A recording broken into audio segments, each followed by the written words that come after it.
ازاي احمي كلابي وقططي وقت الحر الشديد؟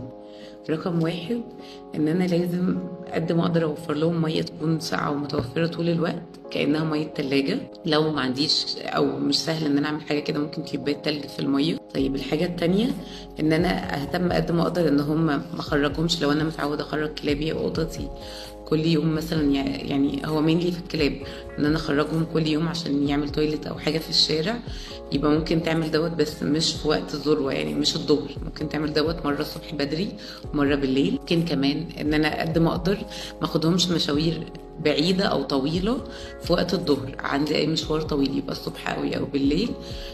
مشاوير الظهر تبقى مشاوير لو هاخدهم معايا فيها تبقى مشاوير قصيره. اضطريت وهاخد مشوار طويل، قد ما اقدر اخلي معايا ديسبنسر او زمزميه او حاجه فيها ميه تكون ساقعه، عشان قد ما اقدر كل شويه اعرض عليهم كده واعوضهم الحر الشديد اللي هم بيبقوا فيه والعطش. يعني لو قدرت ان انا احميهم كذا مره اعمل كده، قدرت احلق لهم، هيفرق قوي قوي.